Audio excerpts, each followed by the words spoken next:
Baik, shalom Bapak Ibu yang terkasih dalam Tuhan. Selamat pagi untuk kita semua. Puji syukur pada pagi hari ini kita boleh ada, kita boleh diberikan kesempatan untuk kita boleh datang beribadah kepada Tuhan. Biarlah pada pagi hari ini kita persiapkan hati kita dan pikiran kita untuk kita fokus kepada menyembah dan memuji Tuhan. Kita satukan hati, kita berdoa syafaat pada pagi hari ini. Kita angkat satu pujian, kami memuji kebesaran-Mu.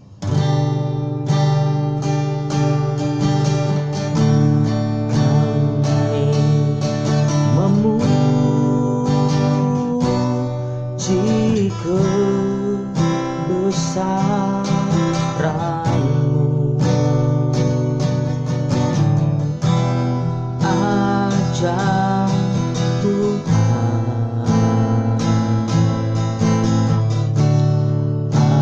ajaib Tuhan, kami memuji, kebesaran-Mu, ajaib Tuhan,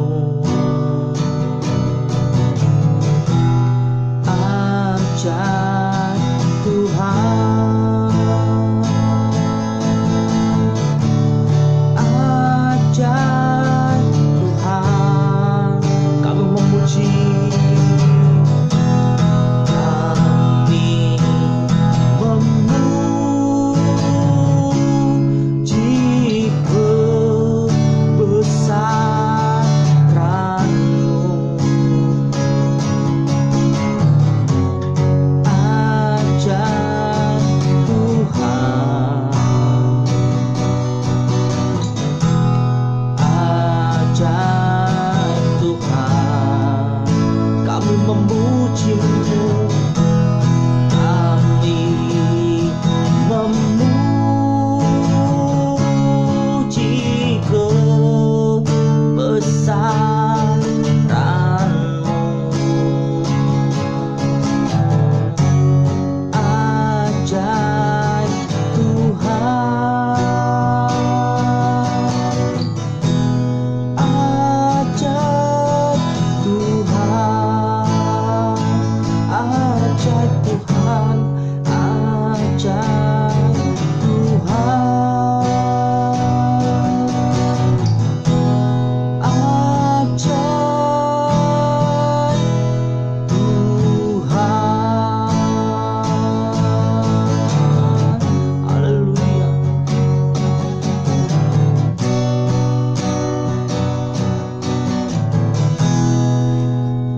kami bersyukur Tuhan Yesus.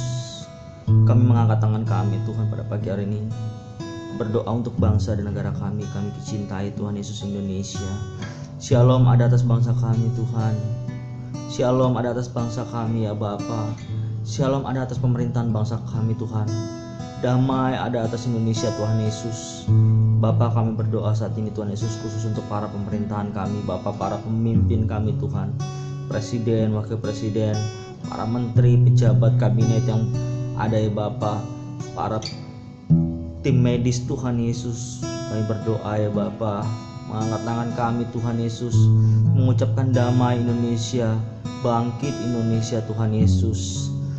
Saat ini Tuhan kami berdoa untuk setiap rumah sakit yang ada ya Bapa, biarlah Tuhan tolong setiap para tim dokter, tim medis, serta obat-obat yang mereka pakai untuk menyembuhkan pasien COVID-19 ya Bapa. Bapa, kami percaya Tuhan tolong berikan mereka kekuatan, berikan mereka hikmat, berikan mereka kesehatan Tuhan. Pakai mereka Tuhan Yesus menjadi saluran berkat, menjadi alat-Mu Tuhan, sehingga di dalam kehidupan mereka, di dalam pekerjaan mereka, di dalam pelayanan untuk masyarakat ya Bapa, kami percaya Tuhan menolong, memberikan mereka kekuatan ya Bapa.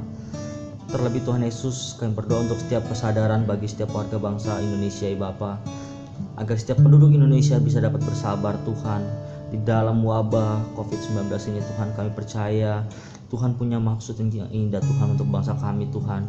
Tuhan mau mengajarkan pada bangsa kami agar bangsa kami dapat mengerti maksud dan tujuan panggilan Tuhan di dalam kehidupan setiap pribadi lepas pribadi bagi penduduk bangsa Indonesia ya Bapa. Terlebih Tuhan, kami tahu Tuhan kemarin Tuhan bahwa di satu mall boleh terkena COVID-19 ya Bapak, yaitu satu kasirnya ya Bapak. Dan kami percaya Tuhan Yesus melalui hal ini penduduk Indonesia boleh disadarkan kembali Bapak, pentingnya menjaga kesehatan, pentingnya untuk menjaga jarak satu sama lain ya Bapak, dan pentingnya untuk tidak berpergian untuk saat ini ya Bapak. Kami percaya sekalipun situasi kondisi keadaan tidak enak, tapi kami percaya Tuhan, kami berdoa bagi bangsa kami berdiri berdoa bagi bangsa kami percaya tidak ada yang mustahil bagi Tuhan. Setiap pasien-pasien yang terkena COVID-19 kami percaya saat ini Tuhan boleh sembuhkan, Tuhan boleh pulihkan. Bahkan keluarga-keluarga Tuhan Yesus pribadi lepas pribadi Tuhan boleh tolong dan Tuhan boleh berikan kekuatan dan kesehatan ya Bapak. Bapak kami berdoa Tuhan, saat ini juga Tuhan berdoa untuk kota Jakarta ya Bapak, keamanan ada untuk kota Jakarta ya Bapak, perlindungan Tuhan sempurna untuk kota Jakarta ya Bapak, untuk gubernur kami Tuhan Yesus.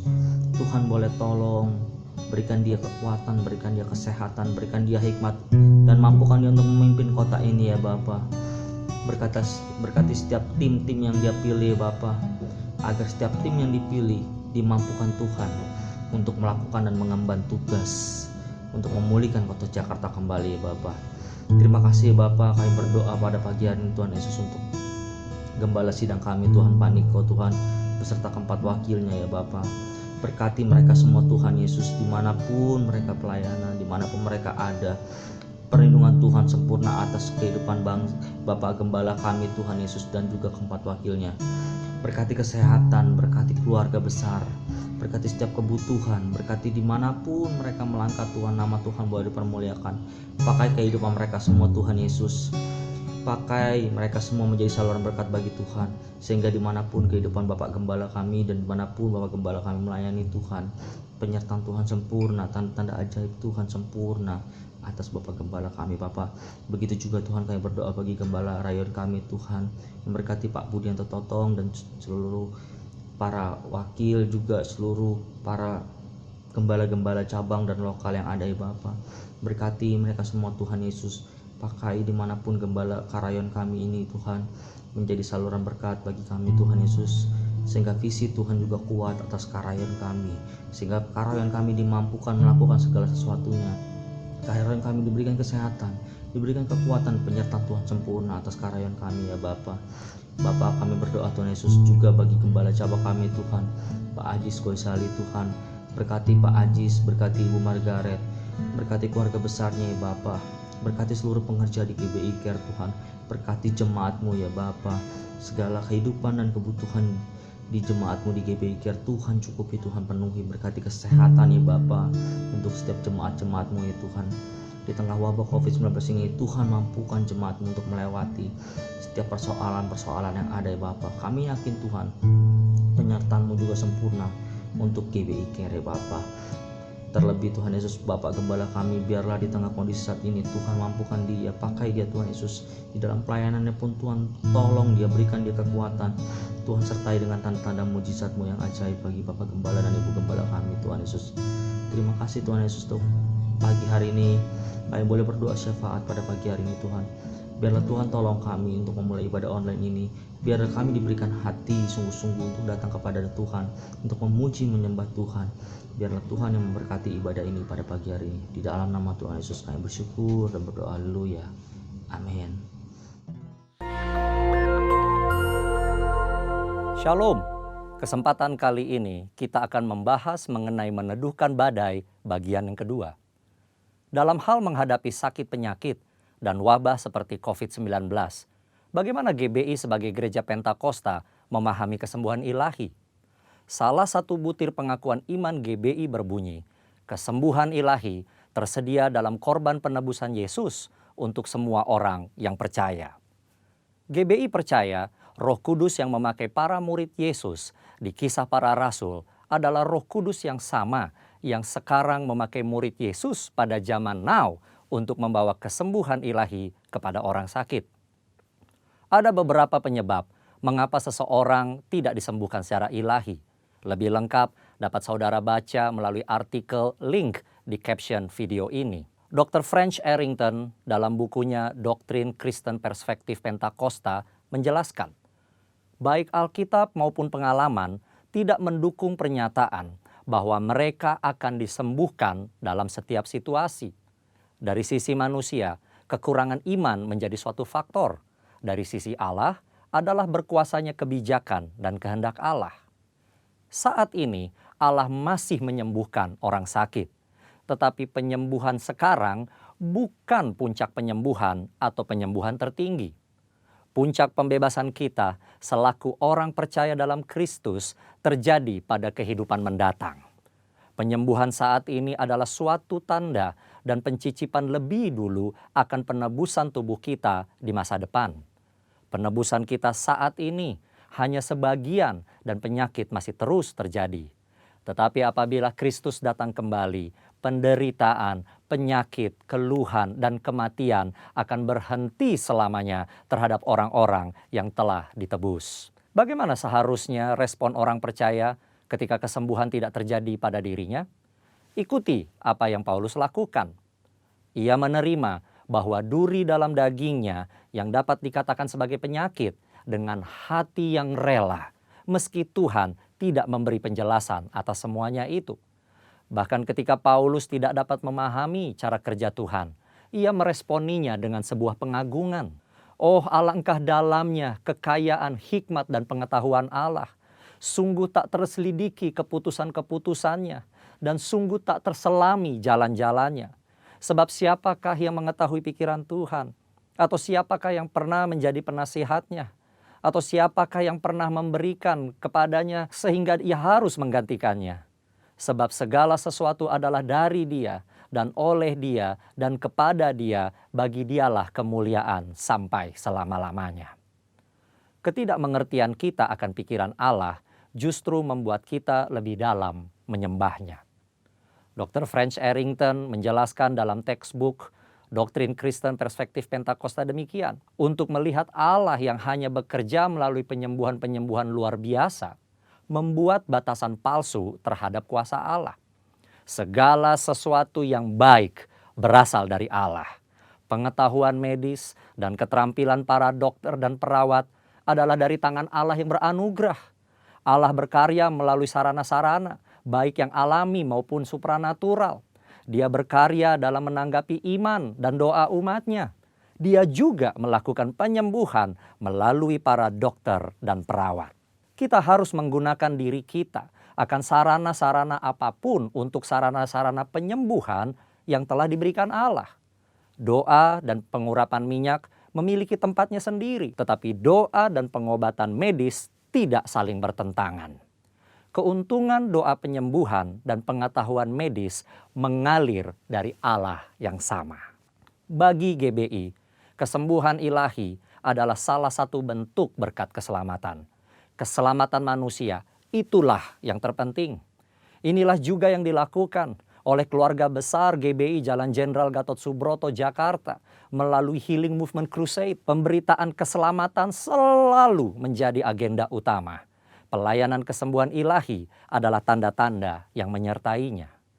Gereja digambarkan sebagai tubuh yang memiliki banyak anggota dengan fungsi yang berbeda-beda. Tiap insan gereja dan hamba Tuhan diharapkan memberikan kontribusi bagi masyarakat sesuai karunia masing-masing, khususnya dalam menghadapi wabah seperti COVID-19. Dan yang paling penting, nyatakan kehendak Tuhan agar badai COVID-19 dapat berhenti atau menurun dampaknya. Dalam tuntunan Roh Kudus dan dalam nama Yesus, badai COVID-19 dihardik agar diam, tidak lagi mengakibatkan jatuhnya korban. Kuasa Tuhan akan dinyatakan dan banyak orang akan diselamatkan. Tuhan Yesus memberkati. Shalom Bapak Ibu yang terkasih dalam Tuhan Yesus Kristus. Bersyukur pada pagi hari ini kita masih diberikan kekuatan dan kesehatan. Salam sehat untuk kita semua. Biarlah pada pagi hari ini kita datang kepada Tuhan, memuji menyembah Tuhan. Kita angkat satu pujian karya terbesar.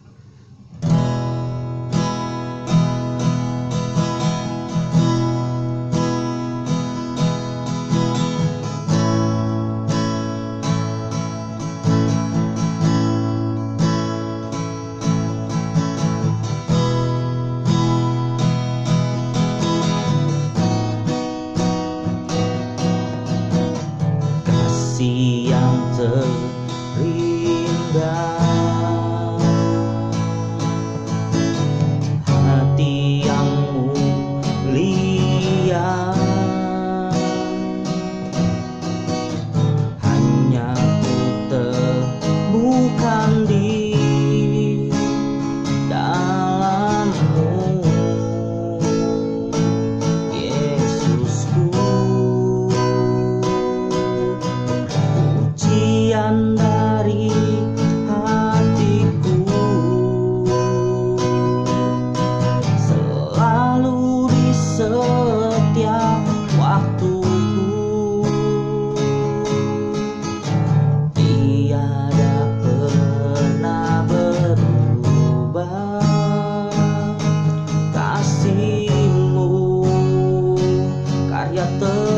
terbesar, karya terbesar dalam hidupku, pengorbananmu, keselamatanku.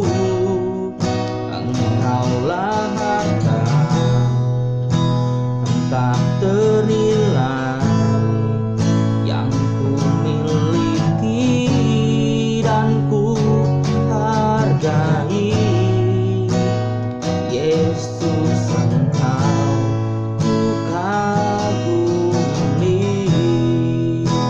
Sekali lagi kita katakan kasih yang terindah,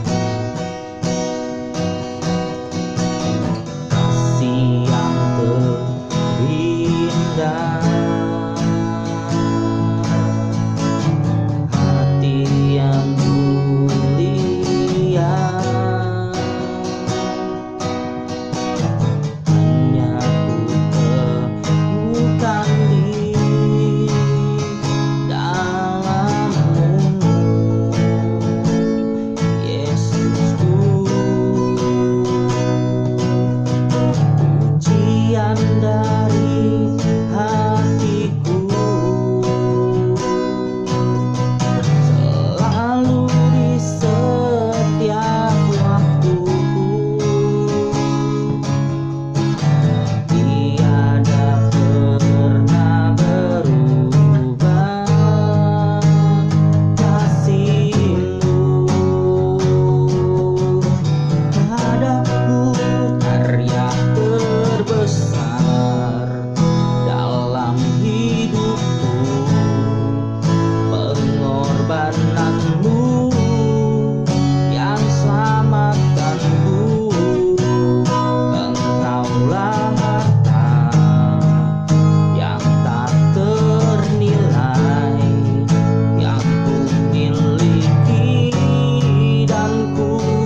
senangkanmu, hanya itu kerinduanku,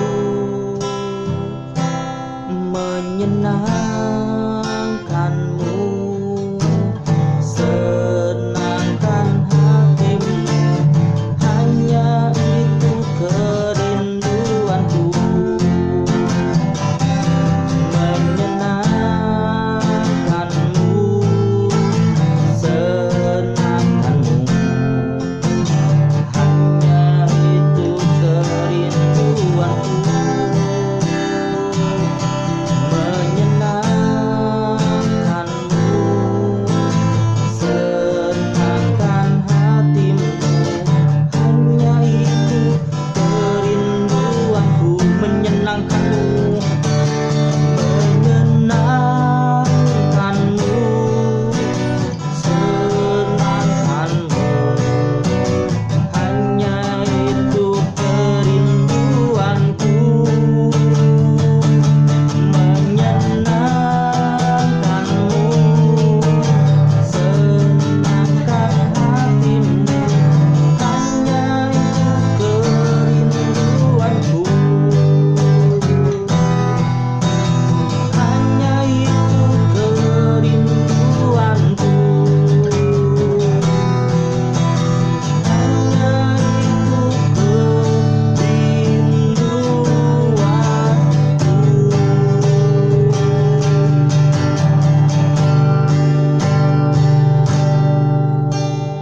Terima kasih Tuhan Yesus, pagi ini kami siap Tuhan. Kami sudah memuji dan menyembah Tuhan pada pagi hari ini. Dan kini tiba saatnya kami mau duduk diam di dalam hadirat-Mu Tuhan Yesus, mendengarkan isi hati-Mu Tuhan. Biarlah Engkau urapi hamba-Mu yang akan menyampaikan kebenaran firman-Mu Tuhan Yesus. Pakai hamba-Mu Tuhan menjadi saluran berkat bagi kami Tuhan Yesus. Biarlah apa yang boleh dikatakan oleh hamba-Mu itu semua berasal daripada Engkau. Dan kami siap menjadi pelaku kebenaran firman Tuhan pada pagi hari ini. Terima kasih Tuhan Yesus, terima kasih Allah Roh Kudus. Berkati kami sebagai pendengar-pendengar Tuhan. Berikan kami hikmat daripada Roh Kudus, agar kami dapat mengerti apa yang Tuhan mau katakan di dalam kehidupan kami. Dan kami percaya kami menjadi pelaku-pelaku kebenaran firman Tuhan yang dimampukan oleh Roh Kudus. Terima kasih Tuhan, di dalam nama Tuhan Yesus kami berdoa dan bersyukur. Haleluya. Amin. Shalom Bapak Ibu Saudara-saudari yang dikasihi Tuhan, kita percaya bahwa kita semua boleh sehat sampai hari ini karena penyertaan dan pemeliharaan Tuhan. Sekali lagi saya katakan shalom, salam sehat buat kita semua. Dan sebelum kita memulai merenungkan kebenaran firman Tuhan pada kali ini, kita mau sama-sama berdoa. Bapa, kami mengucap syukur atas penyertaan dan pemeliharaan Tuhan atas setiap kehidupan kami, sehingga kami boleh ada sampai hari ini semua karena berkat dan pemeliharaan Tuhan atas kehidupan kami. Kini saatnya Tuhan, kami mau sama-sama merenungkan kebenaran firman-Mu, kami mau sama-sama belajar akan kebenaran firman-Mu. Engkau berkati hamba-Mu Tuhan, pakai lidah bibir hamba-Mu ini Tuhan, supaya menyampaikan apa yang menjadi isi hati-Mu Tuhan kepada setiap kami yang mendengarkan. Dan setiap benih ilahi yang boleh ditaburkan, bila ada kuasa kegelapan atau roh jahat yang coba mengambilnya, kami tolak kuasanya Tuhan di dalam nama Yesus Kristus. Karena kami percaya biar hanya otoritas daripada Roh Kudus-Mu yang boleh bertahta di dalam pemberitaan firman-Mu kali ini. Terima kasih Tuhan, kami mengucap syukur dalam nama Tuhan Yesus Kristus. Haleluya. Amin. Puji dan syukur kita naikkan kepada Tuhan, karena beberapa hari yang lalu kita sama-sama memperingati kenaikan Tuhan kita Yesus Kristus ke surga. Kita percaya bahwa Tuhan Yesus Kristus boleh naik ke surga dan akan datang kembali menjemput kita sebagai mempelai-mempelainya. Karena kita percaya Dialah sebagai juru selamat kita dan penguasa tunggal dalam kehidupan kita. Hari ini saya ingin membagikan suatu kebenaran firman Tuhan seperti yang akan kita bahas ke depan, berbicara mengenai Roh Kudus, Holy Spirit. Kenapa saya ingin membahas soal ini? Karena ini bersangkutan dengan peristiwa di mana ketika Yesus naik ke surga, 10 hari setelah kenaikan Tuhan Yesus kita ke surga, maka Roh Kudus dicurahkan kepada orang-orang percaya, terutama kepada 12 rasul dan kepada murid-murid yang lain. Kita buka ayatnya firman Tuhan di dalam Kisah 1 ayat yang keempat sampai dengan yang kelima. Kisah Para Rasul 1 ayat yang keempat sampai dengan yang kelima, demikian firman Tuhan. Pada suatu hari ketika ia makan bersama-sama dengan mereka, ia melarang mereka meninggalkan Yerusalem dan menyuruh mereka tinggal di situ menantikan janji Bapa. Yang demikian katanya telah kamu dengar daripadaku. Sebab Yohanes membaptis dengan air, tetapi tidak lama lagi kamu akan dibaptis dengan Roh Kudus. Amin buat kebenaran firman Tuhan. Di sini kita melihat bahwa penulis Kisah Para Rasul mengatakan bahwa Yesus mengatakan kepada murid-murid untuk tinggal sejenak di Yerusalem. Untuk apa tinggal di sejenak di Yerusalem? Di situ dikatakan untuk menantikan janji Bapa. Ya, dalam terjemahannya dikatakan the gift my Father promise. Artinya pemberian yang dijanjikan oleh Allah Bapa kepada orang percaya. Ya, karena posisinya saat itu Yesus sebagai Allah Anak berada di tengah-tengah mereka. Dan dia katakan ketika aku akan naik ke surga, maka aku akan berikan seorang penolong yang lain, pribadi yang lain. Yang artinya bukan pribadi yang lebih rendah, tetapi pasti pribadi yang setara. Makanya kita menyembah Allah kita di dalam Allah Tritunggal. Ya, kenapa? Karena Roh Kudus yang akan kita bahas pada hari ini, Holy Spirit, itu adalah pribadi Allah Tritunggal, memiliki kesetaraan, equal. Satu substansi, satu hakikat, satu esensi, tapi berbeda pribadi. Allah Anak bukanlah Allah Roh Kudus. Allah Roh Kudus bukan Allah Bapa. Allah Bapa pun demikian bukan Allah Anak. Ketiga pribadi tersebut adalah esa. Kenapa esa? Karena Ulangan menulis, aku adalah aku. Dalam terjemahan aslinya ehad. Ehad itu bicara satu. Satu bukan numerik, tetapi satu bicara unity, kesatuan. Di sini satu poin penting bahwa Allah kita adalah Allah yang menginginkan bahwa umatnya memiliki yang namanya unity. Dan melalui Roh Kudus, unity itu harus terjadi dalam kehidupan kita semua. Nah, kita tidak membahas apa itu Allah Tritunggal, tetapi saya ingin membahas satu pribadi yang memang dijanjikan oleh Tuhan Yesus Kristus sebelum naik ke surga, bahwa murid-muridnya harus tinggal sejenak di Yerusalem untuk menantikan janji Bapa, yaitu apa? Roh Kudus. Roh Kudus itu dikatakan Roh Kudus adalah satu pribadi. He is the one. Kenapa? Kenapa Roh Kudus adalah satu pribadi? Yang pertama dalam 1 Korintus 12 ayat 8 dikatakan, sebab kepada seorang Roh memberikan karunia untuk berkata-kata dengan hikmat, dan kepada seorang yang lain Roh yang sama memberikan karunia berkata-kata dengan pengetahuan. Dikatakan Roh memberikan karunia untuk berkata-kata dengan hikmat. Message of wisdom, perkataan-perkataan hikmat, pesan-pesan hikmat. Dan kepada yang lain dikatakan diberikan kata-kata dengan pengetahuan, message of knowledge, pesan pengetahuan, sesuatu yang menjadi rahasia Allah. Ini mengatakan pada kita bahwa Roh Kudus itu bukanlah suatu tenaga aktif ataupun hanya sekedar kuasa yang ada di dalam pribadi Allah Bapa. Tetapi Roh Kudus adalah Allah itu sendiri. Kenapa? Karena Allah Tritunggal itu punya kuasa yang setara. Pribadi yang berbeda tetapi memiliki satu hakikat, yaitu Allah. Maka dikatakan Roh Kudus adalah pribadi. Kenapa dia pribadi? Yang pertama karena dia punya yang namanya pikiran. Dia punya hikmat dan punya makrifat. Artinya pengetahuan. Roh Kudus punya pikiran dan punya hikmat. Dan itu diberikan kepada kita semua, bagi orang yang percaya kepadanya. Kedua, kenapa? Hal yang kedua, kenapa Roh Kudus dikatakan satu pribadi? He is the one. Why? Karena Roh Kudus punya kehendak dan kemauan. Di dalam 1 Korintus 12 ayat 11 dikatakan, tetapi semuanya ini dikerjakan oleh Roh yang satu dan yang sama. Roh yang satu dan Roh yang sama. Artinya Roh Kudus itu satu pribadi, bukan roh seperti yang digambarkan banyak orang. Oh, roh itu banyak. Tidak. Roh Kudus hanya satu. Tetapi bisa masuk ke dalam berjuta-juta orang percaya, bermiliar-miliar orang percaya. Kenapa? Karena dia adalah Allah. Allah Tritunggal yang kita sembah di dalam nama Tuhan Yesus Kristus. Itulah dikatakan bahwa Roh Kudus pribadi. Kenapa?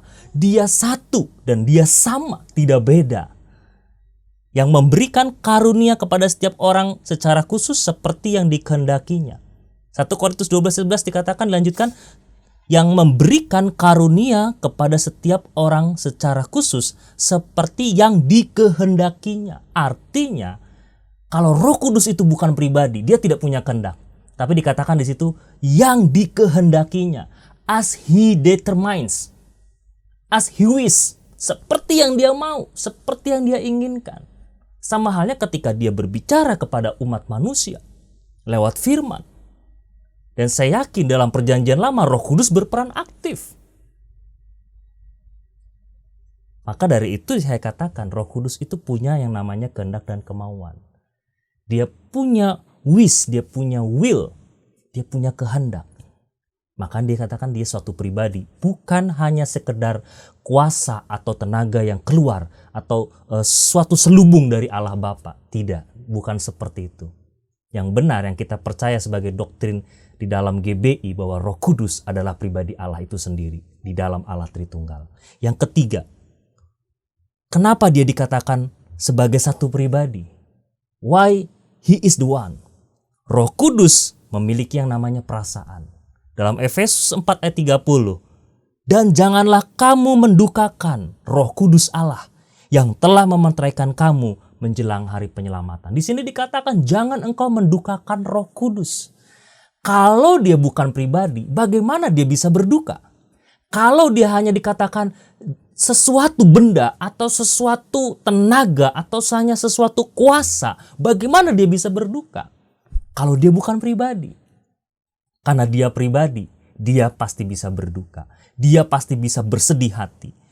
Janganlah kamu mendukakan Roh Kudus. Don't grieve the Holy Spirit. Jangan membuat sedih Roh Kudus. Artinya, dia kenapa disebut pribadi? Karena Roh Kudus punya perasaan. Dari tiga hal ini, hal yang sangat simpel saya ingin katakan bahwa Roh Kudus adalah satu pribadi yang harus kita hormati, yang kita percaya, dan kita yakini bahwa Roh tersebutlah yang tinggal di dalam setiap kehidupan kita semua. Menjaga kehidupan kita, melindungi setiap kehidupan kita, orang-orang yang percaya kepada Tuhan kita Yesus Kristus. Jadi tiga hal ini mengatakan bahwa dia adalah satu pribadi di dalam Allah Tritunggal. Bukan kuasa, bukan tenaga aktif. Dialah janji Bapa. Tuhan Yesus tidak mungkin memberikan sesuatu yang tidak equal, yang tidak sama atau setara dengan dirinya. Sebagai penolong, sebagai janji Bapa. Jadi Tuhan Yesus memberikan yang setara. Karena keberadaannya saat itu sangat memotivasi murid-murid, memberikan kekuatan untuk murid-murid. Ketika dia naik ke surga, pasti dia akan berikan pengganti yang sama. Kalau saya katakan pengganti yang sama, tidak mungkin kualitasnya lebih rendah atau kualitasnya lebih tinggi. Pasti sama. Makanya saya katakan Roh Kudus adalah pribadi Allah itu sendiri. Bila ada yang mengatakan Roh Kudus itu hanya sekedar tenaga atau kuasa dari Allah, hati-hati. Itu sangat menyesatkan. Nah, selanjutnya dari Roh Kudus saya ingin membahas apa sih yang dilakukan oleh Roh Kudus? Apa sih yang menjadi tugas Roh Kudus? His duty in this world. Apa yang menjadi tugas Roh Kudus dalam dunia ini? Yang pertama, dalam Yohanes 14 ayat 15 sampai dengan 17 dikatakan, "Jika kamu mengasihi aku, kamu akan menuruti segala perintahku. Aku akan minta kepada Bapa dan Ia memberikan kepadamu seorang penolong yang lain, supaya Ia menyertai kamu selama-lamanya, yaitu Roh kebenaran. Dunia tidak dapat menerima Dia, sebab dunia tidak melihat Dia dan tidak mengenal Dia. Tetapi kamu mengenal Dia, sebab Ia menyertai kamu dan akan diam di dalam kamu." Amin. Roh Kudus adalah sesuatu yang Tuhan Yesus minta kepada Bapa. Maaf saya katakan bukan sesuatu, tetapi pribadi yang Tuhan Yesus minta kepada Allah Bapa untuk menjadi penolong, menjadi comforter. Dalam bahasa aslinya parakletos. Apa itu parakletos? Apa itu penolong? Kalau kita mau sebutkan itu bisa dalam bahasa lain sebagai advokat bagi orang percaya. Apa itu advokat? Seorang pengacara, seorang pembela, seorang yang bisa memberikan kita advice, nasihat. Maka dikatakan, apa sih tugas Roh Kudus bagi orang percaya di muka bumi ini? Menyertai orang-orang percaya sebagai penolong. Dia menyertai kita sampai pada kesudahan zaman. Dia akan menyertai kita sampai kedatangan Tuhan yang kedua kali. Maka dari itu dikatakan tugas Roh Kudus adalah memberikan kita apa? suatu penyertaan yang tidak pernah lepas dalam kehidupan orang percaya. Jadi jangan pernah kita merasa bahwa kita ditinggalkan oleh Roh Kudus. Karena tugas Roh Kudus apa? Menyertai setiap orang percaya. Dia menjadi advokat bagi kita. Dia menjadi pembawa kebenaran bagi kita. Ya. Dia akan menyertai kamu selama-lamanya. Be with you forever. Dia tidak pernah meninggalkan sedikit pun orang yang percaya kepadanya. Karena dia pribadi, sekali lagi saya katakan. Dia bukan kuasa yang bisa dicabut begitu saja. Tapi dia pribadi yang ada dalam kehidupan saudara-saudara yang mengasihi Tuhan. Jadi saya mau katakan yang pertama, tugas Roh Kudus apa? Menyertai sebagai advokat, sebagai penolong, sebagai pembela, sebagai penasehat bagi kita. Yang kedua, dalam Yohanes 14 ayat 26 dikatakan, tetapi penghibur, yaitu Roh Kudus yang akan diutus oleh Bapa dalam namaku, dialah yang akan mengajarkan segala sesuatu kepadamu dan akan mengingatkan kamu akan semua yang telah kukatakan kepadamu. Yohanes 14 ayat 26 ini mengatakan kepada kita di situ tetapi penghibur. Penghibur di situ memiliki arti yang sama di dalam Yohanes 14 ayat 15 sampai 17 tadi. Penolong dan penghibur memiliki dasar kata yang sama. Comforter. Bahasa aslinya parakletos. Atau saya katakan tadi advokat sebagai pembela. Dalam hal ini apa? Memberikan nasihat, mengajar, mengingatkan orang percaya. Kalau dalam persidangan kita tahu apa sih tugas pengacara? Pasti memberi nasihat untuk kliennya sehingga tidak berkata yang salah ketika ada di depan sidang hakim. Nah, tugas Roh Kudus pun demikian. Maka dikatakan ia akan mengajarkan segala sesuatu kepadamu dan dia akan mengingatkan apa yang telah kukatakan. Artinya apa? Apa yang dikatakan oleh Tuhan itu bicara firman. Roh Kudus akan mengingatkan kita kepada firman-Nya. Dia akan menjadi pengacara buat kita, menjadi advokat buat kita. Yang pertama, dia akan menyertai orang percaya. Yang kedua, dia akan mengajar dan mengingatkan kita akan apa yang pernah Tuhan Yesus katakan kepada kita lewat kebenaran firman-Nya. Jadi itu tugas Roh Kudus di dalam dunia ini. Yang ketiga, apa sih yang menjadi tugas Roh Kudus? Menginsafkan dunia akan dosa, kebenaran dan penghakiman. Dalam Yohanes 16 ayat 8 dikatakan, dan kalau ia datang, yaitu Roh Kudus, ia akan menginsafkan dunia akan dosa, kebenaran, dan penghakiman. Akan dosa karena mereka tetap tidak percaya kepadaku. Akan kebenaran karena aku pergi kepada Bapa. Dan kamu tidak melihat aku lagi. Akan penghakiman karena penguasa dunia ini telah dihukum. Jadi Roh Kudus akan bertugas untuk menginsafkan dunia akan dosa, kebenaran, dan penghakiman. Jadi tugas Roh Kudus adalah menginsafkan manusia. Makanya saya mau katakan, tidak ada orang yang akan berkata bahwa Tuhan Yesus adalah juru selamat. Tidak pernah mengatakan Yesus adalah Tuhan kalau tidak pernah digerakkan oleh Roh Kudus. Kenapa? Karena Roh Kudus tugasnya apa? Menginsafkan dunia akan dosa, menginsafkan dunia akan kebenaran bahwa Tuhan kita adalah Yesus Kristus, menginsafkan akan dunia tentang penghakiman. Apa bicara itu? Bahwa ada penghakiman terakhir, ada dunia setelah kematian. Makanya saya katakan Roh Kudus punya tugas untuk menginsafkan dunia. Ya. Memberitakan apa yang menjadi kesalahan kita, mengungkapkan apa yang tidak pernah terungkap dalam kehidupan manusia. Mungkin ada dosa terselubung, ada kejahatan terselubung. Ini tugas Roh Kudus akan melawat kita, membuat kita melihat, oh ternyata selama ini ada yang salah dalam kehidupan kita. Maka dikatakan menginsafkan dunia akan dosa. Ya, karena mereka tetap tidak percaya kepadaku dikatakan. Kenapa? Banyak orang yang sampai hari ini masih belum percaya kepada Tuhan Yesus Kristus secara murni dan secara benar. Masih banyak yang salah. Mungkin bisa dikatakan di mulut dia percaya Tuhan Yesus, tetapi pada prakteknya tidak. Masih banyak praktek-praktek yang salah. Percaya Yesus tapi percaya yang lain. Percaya Yesus tapi masih punya ketakutan, masih punya keraguan. Kenapa? Karena masih ada karena kehidupannya masih ada dalam dosa. Yang kedua, akan kebenaran. Karena aku pergi kepada Bapa dan kamu tidak melihat aku lagi. Kebenaran ini bicara apa? Bicara firman Tuhan. Bahwa kebenaran bahwa Yesus Kristus naik ke surga untuk memberikan tempat buat kita, menyediakan tempat buat kita. Bicara apa? Artinya ada kehidupan setelah di muka bumi ini. Kita tidak hanya hidup di muka bumi ini. Hidup dan mati di muka bumi ini. Tidak. Maka dikatakan menginsafkan dunia akan penghakiman. Bahwa di satu saat nanti penguasa dunia ini bicara apa? Iblis akan dihakimi. Orang yang mengikuti setan si iblis akan dihakimi. Akan mendapatkan penghukuman. Maka ada dikatakan penghukuman terakhir. Ada tahta putih. Nah, saya tidak bahas ke sana, tapi saya ingin mengatakan bahwa tugas Roh Kudus menginsafkan dunia, menginsafkan orang-orang yang belum percaya kepada Kristus, bahkan mengingatkan kepada orang percaya untuk tetap berpegang teguh kepada Kristus dan mulai mengikis segala dosa-dosa dan terus berjalan dalam kebenaran. Hal yang keempat, apa sih yang menjadi tugas Roh Kudus dalam kehidupan orang percaya atau di muka bumi ini?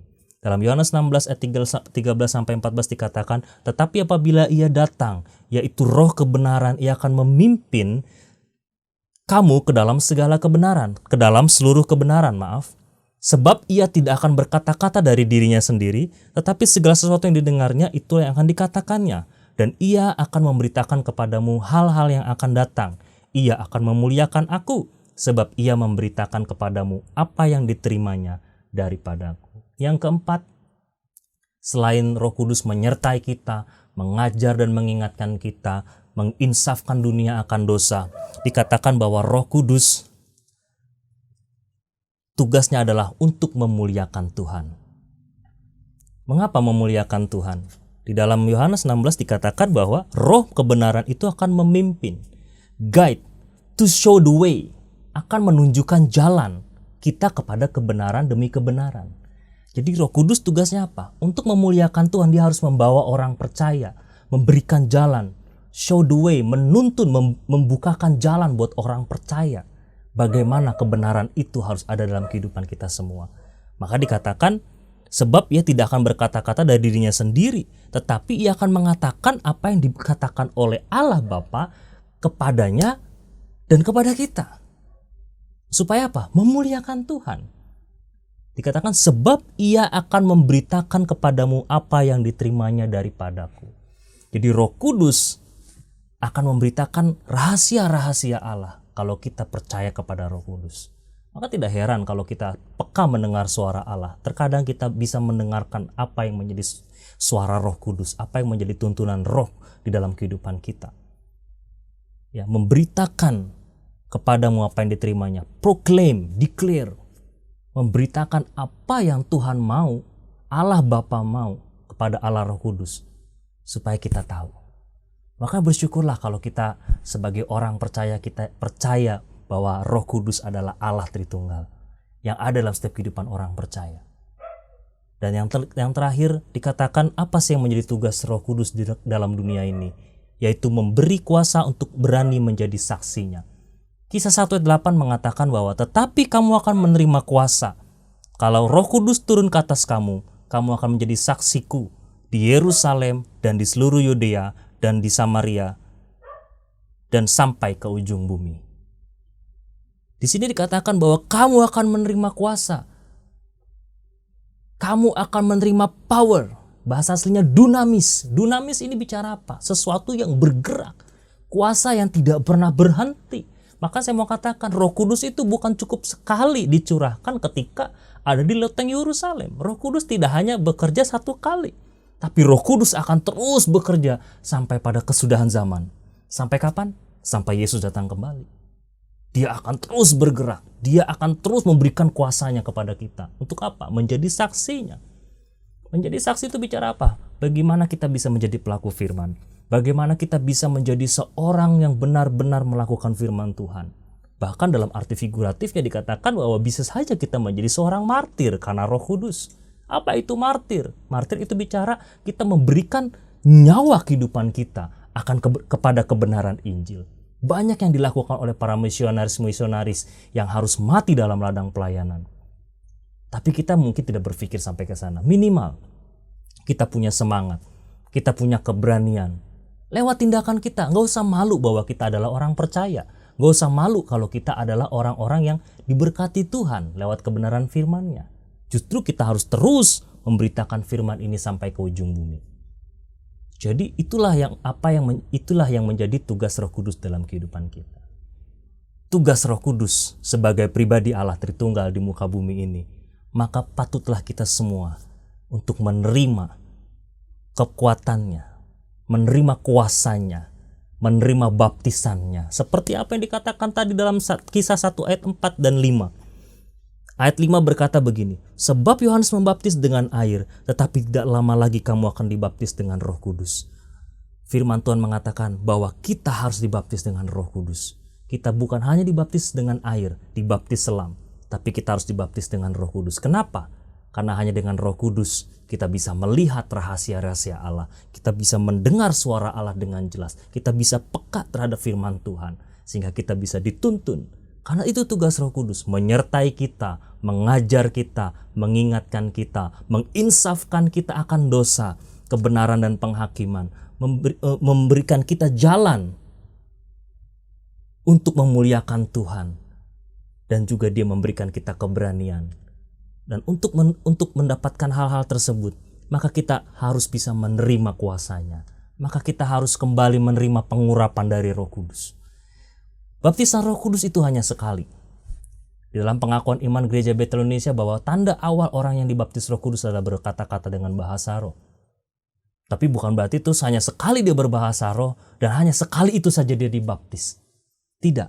Tetapi ada pengurapan dari Roh Kudus atau kepenuhan Roh Kudus yang terus terjadi dalam kehidupan orang percaya. Jadi jangan hanya sekali ketika kita menerima Roh Kudus dalam kehidupan kita, setelah itu kita nggak pernah lagi mengaktifkan Roh Kudus itu dalam kehidupan kita. Justru kita terus harus minta pengurapan yang lebih lagi daripada Roh Kudus. Kenapa?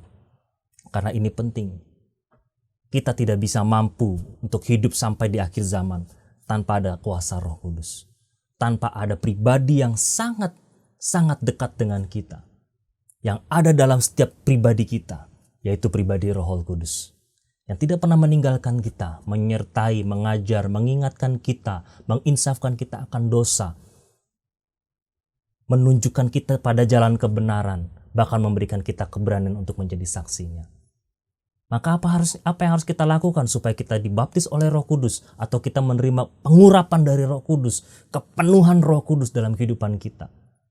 Yohanes 7 ayat 37-38 mengatakan, dan pada hari terakhir, yaitu pada puncak perayaan itu, Yesus berdiri dan berseru, barang siapa haus, baiklah ia datang kepadaku dan minum.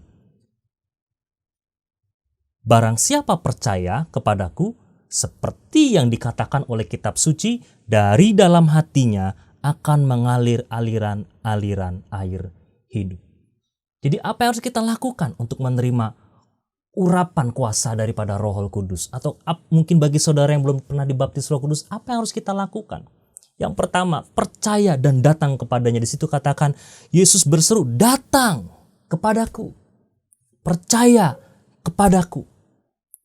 Orang tidak mungkin bisa datang ke satu tempat kalau dia tidak percaya dengan sesuatu yang ada di tempat tersebut. Atau kita tidak mungkin bisa percaya kepada undangan seseorang kalau kita tidak datang kepada undangan seseorang kalau kita nggak percaya bahwa orang yang mengundang kita itu benar ada. Jadi perlu percaya dulu sebelum kita datang untuk meminta kuasa Roh Kudus. Percaya dan datang kepadanya.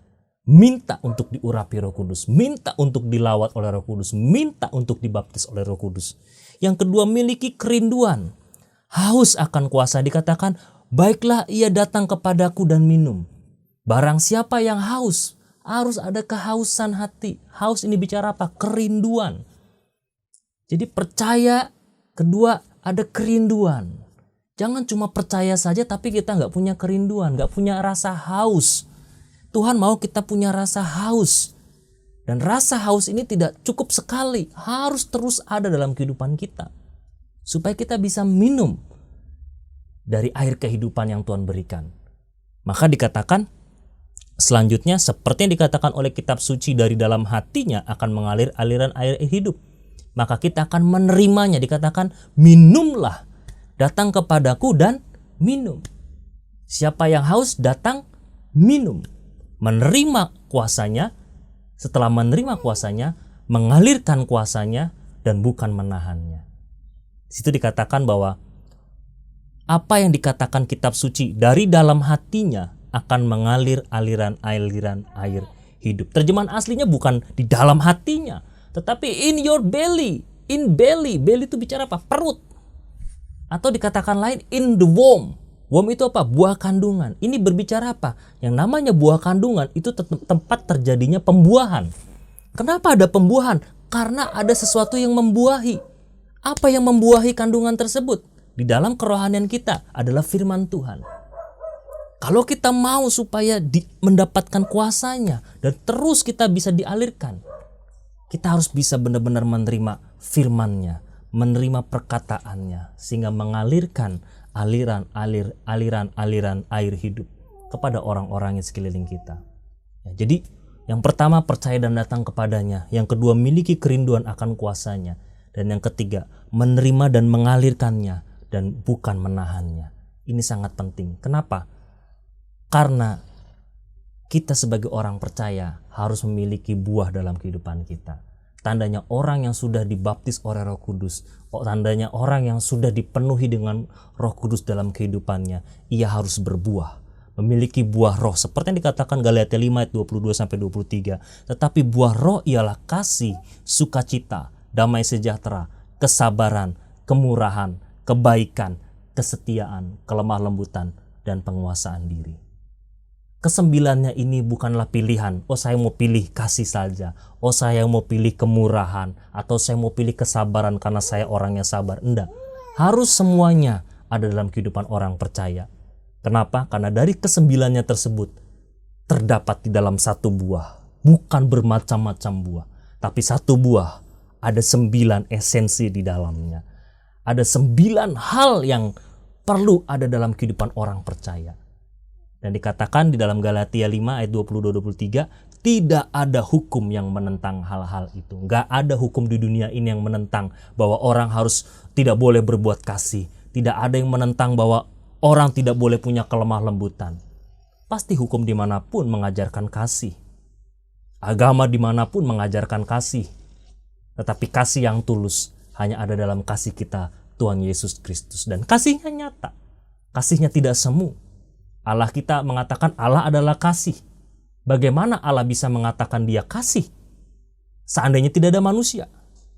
Maka itu hebatnya Allah Tritunggal. Sekalipun tidak ada manusia, Allah Tritunggal tetap bisa saling mengasihi. Karena mereka 3 pribadi yang setara, tetapi tidak bisa dipisahkan. Karena ehad, satu, esa. Dia Tuhan yang satu. Jadi dia bisa mempraktekkan Allah kasih, Allah penuh pengampunan, Allah yang hebat, Allah yang besar. Tidak ada Allah lain di muka bumi ini yang bisa membuktikan bahwa dia kasih kalau nggak ada manusia. Nggak ada satupun. Hanya Tuhan kita Yesus Kristus di dalam Allah Tritunggal. Kita percaya kita punya Allah yang hebat, yang memberikan Roh Kudus kepada kita sebagai pribadi. Allah itu sendiri tinggal dalam kehidupan orang percaya. Jadilah berkat dan jadilah saksi Injil bagi semua orang. Dan terakhir sebagai kesimpulan saya ingin mengatakan, Roh Kudus adalah pribadi Allah Tritunggal yang menjadi penolong dan penghibur bagi kita.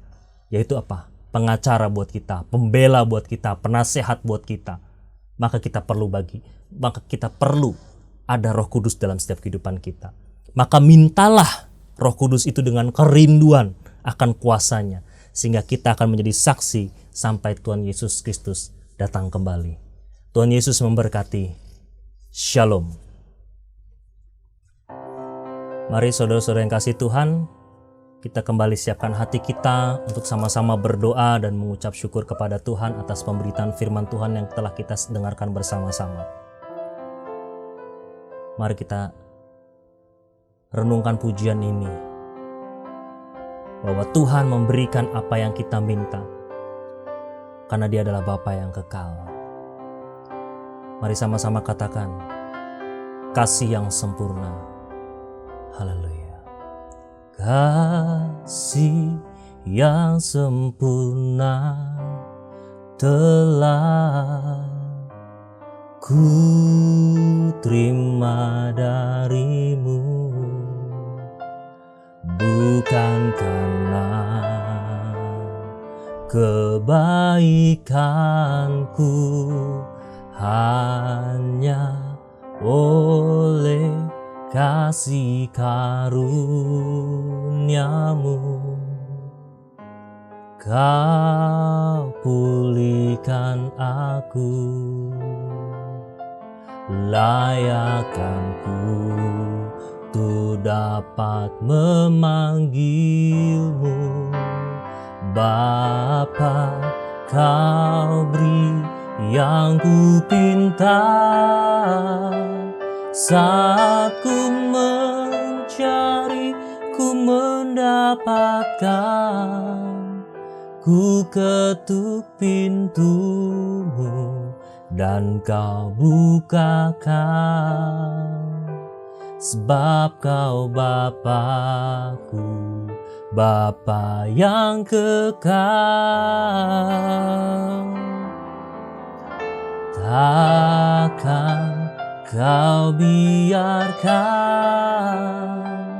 aku melangkah hanya sendirian. Kau selalu ada bagiku, sebab kau Bapa-Ku, Bapa yang kekal. Mari lebih lagi kita percaya bahwa Dialah Bapa kita yang kekal, yang memberikan Roh Kudus, pribadi Allah itu sendiri kepada kita. Katakan kasih yang sempurna. Kasih yang sempurna telah ku terima darimu, bukan karena kebaikanku, hanya oleh kasih karuniamu Kau pulihkan aku, layakkanku tu dapat memanggilmu Bapa. Kau beri yang ku pinta, saat ku mencari, ku mendapatkan. Ku ketuk pintumu dan kau bukakan, sebab kau Bapa-Ku, Bapa yang kekal. Takkan kau biarkan aku melangkahnya sendirian. Kau selalu ada bagiku, sebab kau Bapa-Ku, Bapa yang kekal. Mari lebih katakan, kau beri yang ku pinta, kau beri yang ku pinta, saat ku mencari, ku mendapatkan. Ku ketuk pintumu dan kau bukakan, sebab kau Bapa-Ku, Bapa yang kekal. Takkan kau biarkan, kan kau biarkan aku melangkah hanya sendirian. Kau selalu ada bagiku, sebab kau Bapa-Ku, Bapa yang kekal, lalu ada bagiku, sebab Kau Bapa-Ku, Bapa yang kekal, selalu ada, Kau selalu ada bagiku, sebab Kau Bapa-Ku, Bapa yang kekal. Oh, sembah Tuhan, sembah Tuhan, haleluya.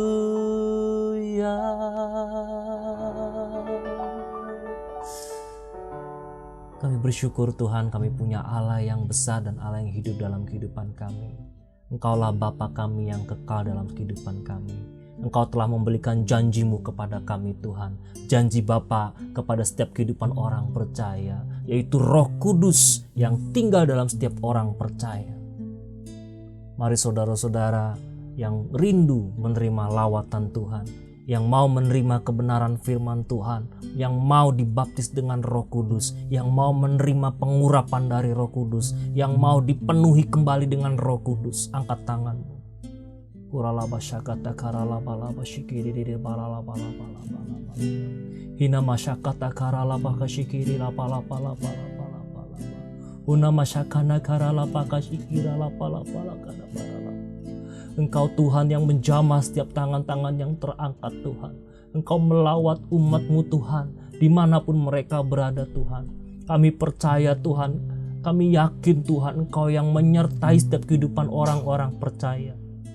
Mereka yang dalam ketakutan, mereka yang dalam masalah Tuhan, menghadapi wabah pandemi COVID ini Tuhan. Kami berdoa Tuhan, biar Roh Kudus melawat kehidupan mereka. Mereka yang haus, mereka yang rindu dipenuhi Roh Kudus Tuhan, lawat jamah kehidupan mereka Tuhan. Mari jemaat Tuhan yang mau dilawat oleh Tuhan, angkat tanganmu, datang dengan kerinduan hati, datang dengan kehausan hati, datang kepada Tuhan. Dan terimalah apa yang menjadi berkat dan janji Bapa dalam kehidupan kita, yaitu Roh Kudus yang akan memenuhi, pribadinya akan melawat kita semua. Kina masyakata karalaba laba laba shikiri biri biri daralaba. Uralapa syakara laba laba laba laba laba laba laba. Simindira laba takataro shikiri biri biri biri biri. Terima kasih Tuhan, terima kasih Tuhan, terima kasih Tuhan. Kami telah menerima kuasa-Mu Tuhan dalam kehidupan kami. Dan biarlah kuasa ini akan terus ada dalam kehidupan kami Tuhan. Melawat setiap kehidupan kami. Dan biarlah firman-Mu Tuhan yang telah disampaikan menguatkan kami kembali Tuhan. Kami boleh merenungkannya Tuhan. Mengingat kembali Tuhan apa yang menjadi tugas daripada pribadi Roh Kudus dalam kehidupan orang percaya. Untuk menyertai kami, menasehati kami, mengajar kami Tuhan. Bahkan menginsafkan kami akan dosa. Bahkan memberi kami kuasa Tuhan untuk menjadi saksi-saksi Injil Tuhan. Lawat Tuhan, lawat setiap umat-Mu Tuhan. Dan kami mengucap syukur untuk kebenaran firman-Mu Tuhan. Biarlah benih ilahi yang telah ditaburkan Tuhan, itu tertanam Tuhan, bertumbuh, berkembang dan berbuah Tuhan dalam setiap umat percaya yang mendengarkan firman Tuhan saat ini Tuhan. Kami berdoa dan mengucap syukur di dalam nama Tuhan Yesus Kristus. Semua yang percaya bersama-sama katakan amin. Sekali lagi kita mengucap syukur kepada Tuhan dan terima kasih untuk semua jemaat Tuhan yang boleh tetap setia mendengarkan firman Tuhan. Karena kita percaya kita semua diberkati oleh kebenaran firman-Nya. Hidup dengan Roh Kudus, terus percaya kepada pribadinya. Karena pribadinya yang akan menuntun kita pada kesudahan zaman dan memberi kuasa kepada kita semua. Sekali lagi, Shalom, Tuhan Yesus memberkati. Bagi jemaat Tuhan yang ingin memberkati pekerjaan Tuhan di GBI Care Laguna Pluit, dapat memberikan persembahan persepuluhan, persembahan umum, dan pengucapan syukur melalui rekening GBI Care di rekening BCA atas nama GBI Care Pluit. Tuhan Yesus memberkati.